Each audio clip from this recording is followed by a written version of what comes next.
Greetings and salutations, horror movie fans. My name is Gilbert Ybarra, and welcome back to the Attic Review. On today's episode of Tar, we're about to get naughty, okay? Real freaking naughty. So, for all you kind of prudish fans out there, this movie might not be the one for you, okay? Because seriously, about to get naughty. Real freaking naughty. Horror movie fans kind of know that sex and gore kind of go hand in hand, and one of my favorite filmmakers, Ti West, brings us this movie about some aspiring filmmakers looking to make their fortune in the adult film industry, alright? Ti West brings us this film that's kind of like as if Texas Chainsaw Massacre and Debbie Does Dallas and The Visit kind of had a threesome and brought us X. Alright, let's look at the cool poster for X and talk about the movie. I love that vintage look on the poster, and I said vintage because we're going back to 1979 where we meet Wayne, the owner of a not-so-gentleman club in a small town in Texas, go figure, and him and his employees, including his love interest, are antsy now because they saw the success of Debbie Does Dallas, and now that VHS is home to kind of smut and adult entertainment, they are ready to go make their impact on the world and collect their riches that they feel they deserve.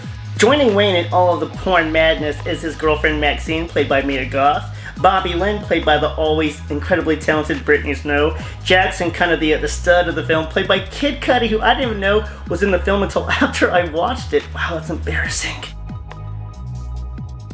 Those are the stars of the film. Of course, we need a director, so we have RJ, and accompanying him is his girlfriend Lorraine, played by the talented Jenna Ortega, who we saw earlier in Scream 4. Cast and crew is set, but we need location, which Wayne has secured from a very deranged elderly couple named Pearl and Howard. And, well, cast and crew, weird location, weird owners, we've got all the ingredients. Let's talk about this movie. In typical Attic Review fashion, I'm going to break down the movie in the 3 acts as I saw them play out. I'm going to talk about what I disliked and what I very much liked about the film, and overall how I felt about it. So, without further ado, let's talk about Act 1. Our days of struggling may soon be over. Hollywood, here we go. X opens up to a crime scene, and as we're scanning around the area, we get the usual, "Sheriff, you better come take a look at this." And of course the sheriff scampers over, takes off his glasses, and is like, "Oh my god." And then we get to go back 24 hours to see what happened to make him say, "Oh my god." We're kicked back 24 hours and we meet Wayne and his sleazy yet undeniably charismatic crew. We get to further meet the crew as they're at the gas station getting gas and other supplies, and also grabbing some establishing shots before they head off to the barn to film the real gusto of their film. But before that's happening, at the gas station, we get to see something cool with the crew. Yeah, they're sex workers off to go make a porno, but they're very humanized. They're not presented in a way that you're like, "Oh my god, I can't wait for these sleazeballs to get murdered and go to hell where they belong."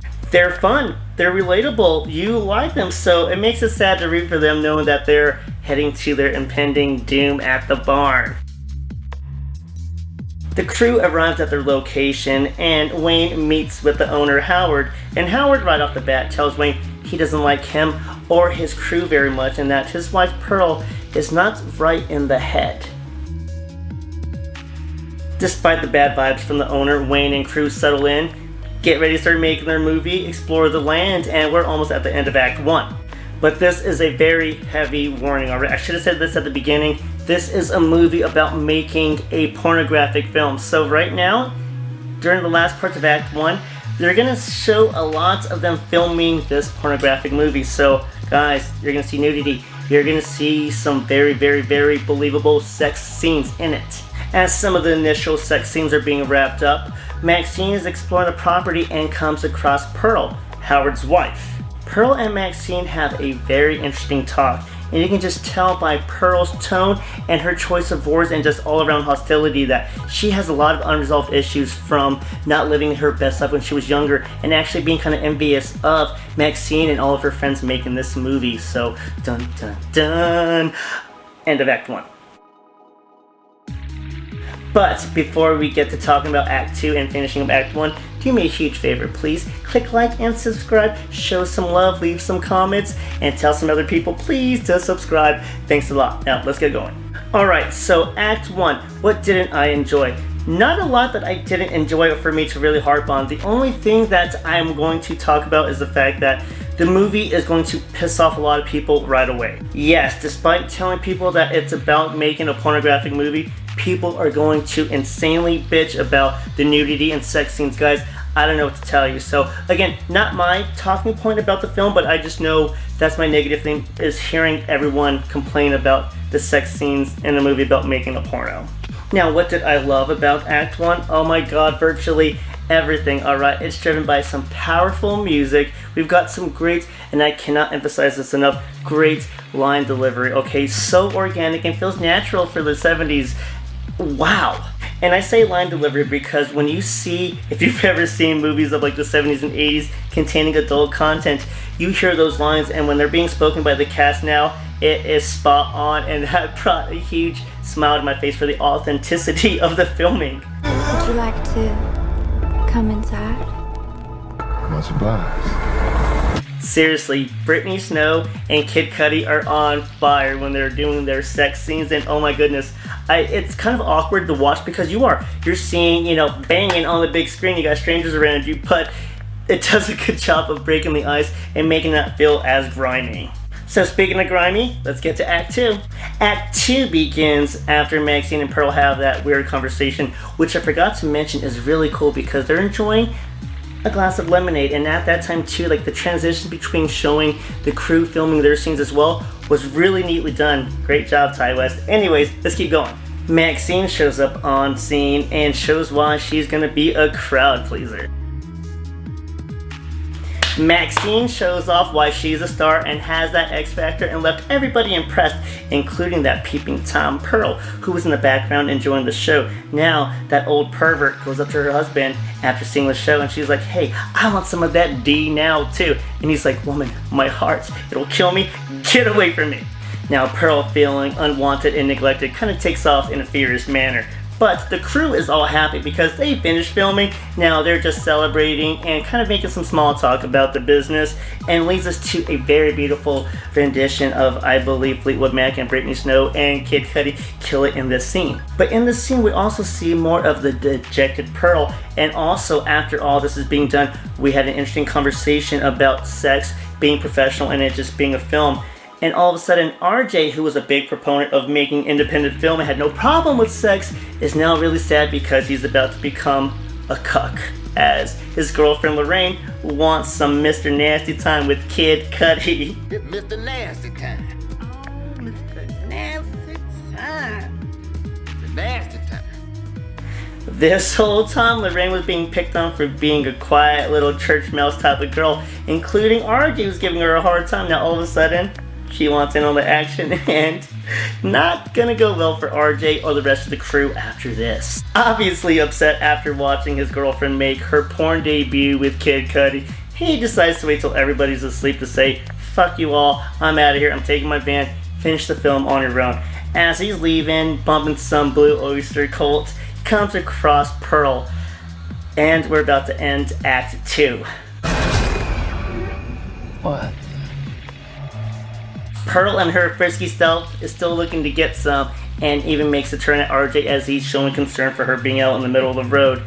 Of course, she's just striking out left and right, and she doesn't deal well with rejection anymore, and that's going to close off Act 2, and we begin finally to see the horror aspects. We've been seeing the smut, now we get to the kills. Are you alright? No. But before we continue talking about Act 2, do me a big favor, everyone. Please click like and subscribe. Tell some folks, and alright, let's keep going. What can I complain about Act 2? Honestly, I can't really think of anything on my end. I can see some people perhaps complaining about pacing issues, perhaps. I think that's just more of character development. However, I can see some people saying that it's slowed down and a little bit too much sex. But again, guys, we're watching a movie about a porno being made. Alright, now what did I like about Act 2? Oh my goodness, that Brittany Snow and Kid Cudi rendition of Fleetwood Mac. Just that song, oh my goodness, everyone, appreciate it. One interesting aspect of Act 2 that I really enjoyed was how it kind of delved into the human psyche and kind of the want and need for love and affection. So between bumping uglies and people about to get murdered in the film, we now have a little bit of insight about the human desire and want to be desired and wanted. Also a little lesson about age, about how sometimes people are so bitter about the fact that they didn't live up their best life. Also a little bit of jealousy in youth and beauty, you know, all that bitterness can sometimes boil over, as we see in our antagonists, Pearl and Howard. Yikes. So far, Act 1, solid. Act 2, more solid. Act 3, let's get the bloodbath going and finish this movie up. With RJ missing now, Lorraine, being the concerned girlfriend that she is, tells the others, hey, we gotta find him. So they start looking around the land. Of course not all together, one at a time, because we know Pearl and Howard are out there lurking around, and I think we know what's gonna happen for Act 3. Wayne, being the good guy that he is and leader of the group, leads the charge to go find RJ, and let's just say he's not very successful. Bobby Land, Jackson, everyone's looking for him. Let's just say with Pearl and Howard roaming around, I don't think they're gonna find RJ anyways. Third act is gonna third act, okay? We've got some demented killers and people trying to survive said demented killers on a creepy ass barn. Ty West showed us some really pretty landscapes during the day, so nighttime it feels extra creepy. We have some nice twists and turns, and I've gotta say, one of the funniest fucking endings I've ever seen in a movie, but I'm not gonna talk about that because I want you to enjoy it. I'll say this too, Act 3 did a great job as far as picking up the pace. They upped the ante, they upped the scares, they upped the horror, they upped the sexuality. There are some sex scenes in there, I'm gonna warn you guys, you're gonna wanna vomit. Just look away for a little bit, but warning, there is a sex scene in here that you don't wanna see, trust me, I saw it twice. My poor eyes. But Act 3 ended in wonderful fashion, great ending, and stick around for after the end credits. They show something that I believe alludes to a prequel I heard coming out later this year. Act 3, besides maybe some excessive dong showing in that uncomfortable sex scene in a movie about uncomfortable sex scenes, that one kind of stood out. I could have dealt without that, but besides that, it was good for shock factor. The only thing I didn't like about the movie, as far as Act 3 is concerned, is that they kind of talked about a character in Act 3 in the house that, I don't want to spoil it, but for those that have seen it, you know what I'm talking about. I wish they would have talked more about that character as opposed to just brushing it to the side. You caught me in that web, and I wish you would have expanded more on it, but besides that, Act 3 was wonderful. When Ty West made The House of the Devil, I became an instant fan and even loved his small work as an actor in You're Next. And I've got to say this about X. This might be one of my new instant classics just because of how well this movie is done. X is a phenomenal movie because of its tone and carefree attitude. I mean, this movie had the confidence to push the source material of making a pornographic movie, but it made you jump. It created tense moods, amazing atmosphere, and some great jumps overall. And honestly, it made you like the movie a lot more than you thought it would. So X is, man, amazing. X has the Addict Reviews blessing. However, be careful the audience in which you watch this movie with, okay? Don't watch it with any teenagers. Don't watch it with your parents, alright? Be very aware of who you watch this with, but I promise it's worth the watch. You don't want to leave, do you? People's eyes are gonna pop out of their damn skulls when they see this.